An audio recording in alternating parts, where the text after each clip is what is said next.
Hey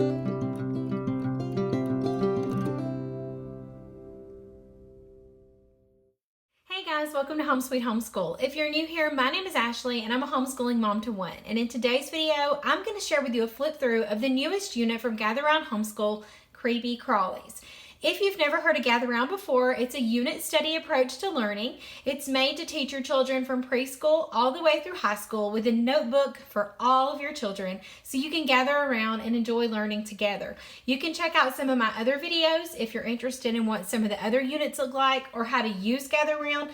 I have a ton of videos on this channel that'll tell you all about what Gather Round Homeschool has to offer. You can also look on their website, which is gatherroundhomeschool.com, and you can find them on Facebook and on Instagram. So let's get started with a flip through of Creepy Crawlies. We'll start with a teacher's guide, and let me show you what that looks like. I want to say I print this at home on my HP OfficeJet 3830, and I use the HP Instant Ink program, and it is amazing print quality.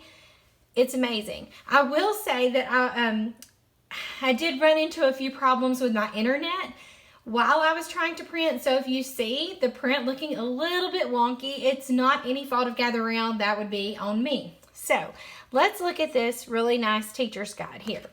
So if you're new, you do get a teacher's guide, and then you'll print out the other notebooks you need for your children. You're going to find a lesson planner, and people use these all different ways. You can put whatever you want to on here, but there is a lesson planner. There's a place to make a list, to write notes, adventures, and a shopping list. Something I noticed in this unit out of year 2 that I haven't seen in the other units is all of the scope and sequence pages are in the teacher's guide. So I printed the teacher's guide scope and sequence, and then I printed the one for upper elementary, but you're going to be able to find the scope and sequence for each student notebook in the teacher's guide. And I thought that was interesting because I have not noticed that before until I started looking through this one. So it's everything your children will be learning. There's also a supply list broken down by lesson, and you're also going to see here in these colored dots, that tells you which notebooks have this need for this supply list. And I love that. These are optional activities and supplies needed for each lesson.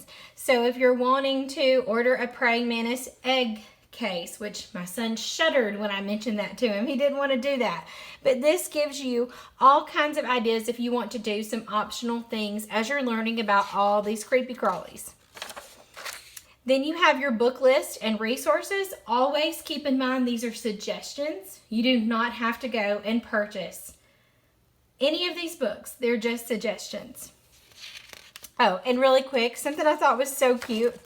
The details in here, like the ants going up the page, adorable. All right, let's keep going. So you've got your book list and other resources. And then you have your table of contents. So you're going to do an intro to bugs.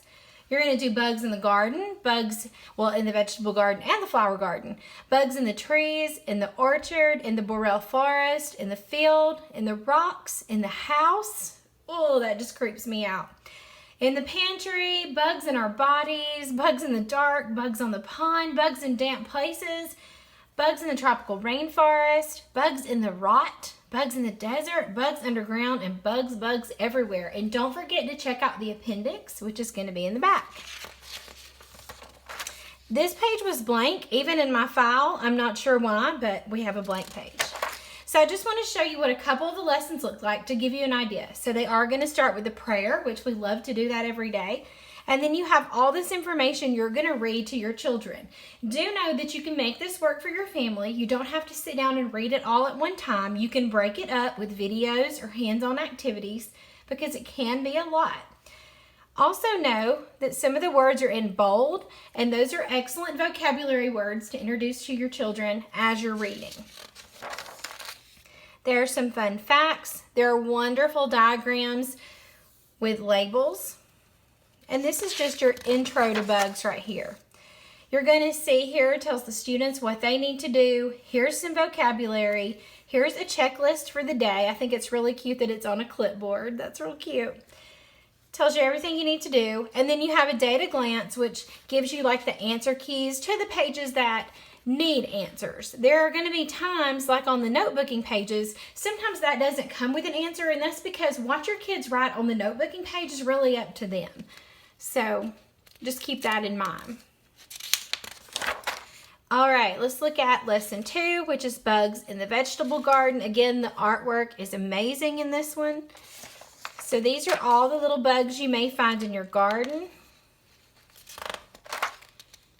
Oh my goodness. There's an extension activity, so you can go down some rabbit trails if you want to. This is about stink bugs. And then your day at a glance. Here's your flower garden bugs. Some more fun facts. Your checklist, your day at a glance. So they're all set up the same with the day at a glance at the end of it. Here's lesson 4, bugs and trees. Never seen that bug before. This would be in my problem if you see things like that. It's because I was having internet issues. Let's flip through a couple more. So here we have lesson 5, and then we've got terminology timeout. It says you may be wondering why an orange grove isn't called an orchard, so it explains that to you. All about wasps, leaf hoppers. There's some more fun facts. Now let's turn a little further in the book. Let's go back so you can see that they're pretty much set up the exact same way with information for you to read, and then the kids will work in their journals. So this is lesson 11, bugs in the pantry. So you're going to talk about weevils, fruit flies, mealworms, moths. Yuck, that's yucky. And then you've got bugs in our bodies. And talk about fleas and mites and parasitic worms and lice. Oh my goodness. My skin is crawling just thinking about it. Bugs in the dark. But you guys, these pictures are amazing. They really are. And I think we're going to learn so much about all of these creepy crawlies. So let me get to the appendix. Let me see what I printed for that. Sometimes I don't print all of that. I just look through it and see what I need, and that must have been what I did here. Because in the appendix, you're going to find sites where they got their information and things like that. So they cite where they get their information for the teacher's guide. And I don't print that. That's not something I need. So I just really go and look through it and see what I need. And all I needed from the teacher's guide was the maps. So that's all I printed. So that is the teacher's guide for creepy crawlies. That's going to be the same. You're going to use this one teacher's guide for all the levels. And then you're going to buy or print the level that your child needs, really depending on where they are. Don't worry so much about how old they are or what grade you think they should be in. Really try to decide what notebook's going to work best for your child. For my son, upper elementary is what works best for him right now. And even going into the next school year in August, I'm going to keep him in upper elementary and move him into middle later on in the year. So this is the upper elementary, and they are going to differ based on the level. What is being asked of them is going to differ based on the level, but they are set up like this. This is what blew me away compared to all the other units that we've done. This table of contents is amazing. You can look at this table of contents and see exactly what your child is going to be doing that day. You have a subject focus over here, and then you have everything they're going to be doing for each lesson. This is going to help so many of you mamas out in knowing what's happening for the day. So I think that was a great addition. You guys, they really do listen at Gather Round. If you have a concern, if you have a suggestion, you can always email them and they listen. This is why this one is set up like it is. It's amazing. So if you've not done a year 2 unit, this is a year 2 unit. They do have seat work, and this is done differently by every family out there, so you just have to see what works for you. But this is your seat work. You're going to have your copy work, your spelling, calendar, things to explore, growing your character. There's a checklist, a place for their copy work, today's schedule, and nature journaling. And they have it for each week. right? And then you get into the lesson. So here's the first lesson. So you start with a notebooking page. I love the fact that they're going to be labeling. I like that.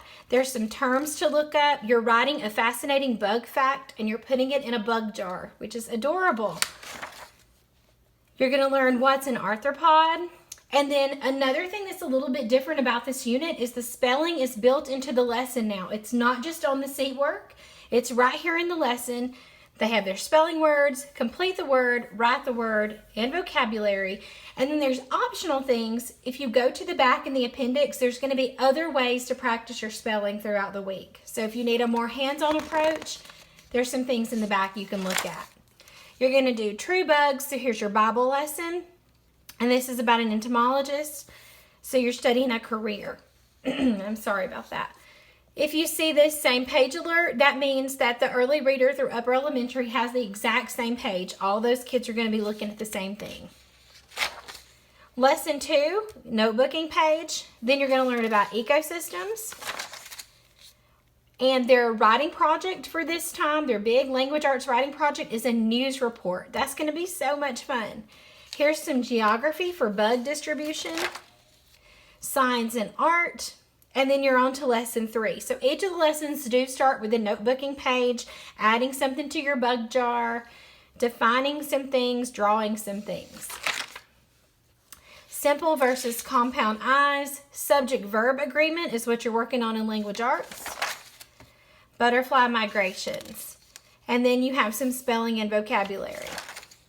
Here's lesson 4. Map it, interesting facts, food chain, bug jar. You're going to talk about making music. This is your science lesson. Editing a bug report. So this is your language arts. You're going to be looking for the subject and the verb of the sentence, if they agree or not. You're looking for 10 mistakes. So editing is a great way to learn grammar and to practice grammar. So I like seeing that in here. Invasive species. The Silk Road. So now let's go a little bit further back. See what we can find here. Let's go to lesson 10. So now we're on to, here's our notebooking page. Infestations. Those sound fun, don't they? Writing your news report. So it gives you an outline of how to do it. Here's a sample one. This is about black widow spiders. Taking care of God's temple. So you've got your Bible in there. And we'll flip through a few more. Learning all about a microscope, editing fragments. It looks really, really good. I do love the change of putting the spelling inside of the daily work. I like that. I wasn't sure what I thought about that, but I like that. All right, let's go to, here's another grammar. Here's a grammar review. I like that. Let's go to the appendix, and I'll show you what I printed for there. And I don't always print all this, but I wanted to show you guys. So for this appendix, this is in the back of the student notebook. Here are the out-of-the-box spelling activities. So if you're looking for other ways for your child to practice spelling, they can pick one of these. This explains it, how to do it here. This was something new. It was kind of spelling cheat sheet. I've never seen this in any of the units before. This is in the back as well. There was a recipe. There were 2 recipes here. And then this is for your bug jar facts. You just cut these out. This is for charades that you're going to play. You need this to make a trapdoor hideout. And then this is for lesson 20. It'll tell you, what you're using it for. And then there's always a certificate at the end. Something else that was in there, and I kept them out because I didn't think my son would want holes in them. So this is a wanted poster that they need for one of the activities. This is for lesson 6. So it's my bug, where it lives, what it eats. This is a report outline page that I thought would be better outside of the unit instead of in it, so we wouldn't have to flip back and forth. And this is for a scavenger hunt inside and outside. So this is the newest unit from Gather Around Homeschool. We love these units, and I do love to share them anytime that I get them. I love to share flip-throughs. So if you're looking for past units, you can definitely find flip-throughs of them on my channel. So make sure you hit that subscribe button If you have any questions about creepy crawlies or anything related to homeschooling or gather round or anything like that, make sure you leave them in the comments below. And as always, thank you so much for watching.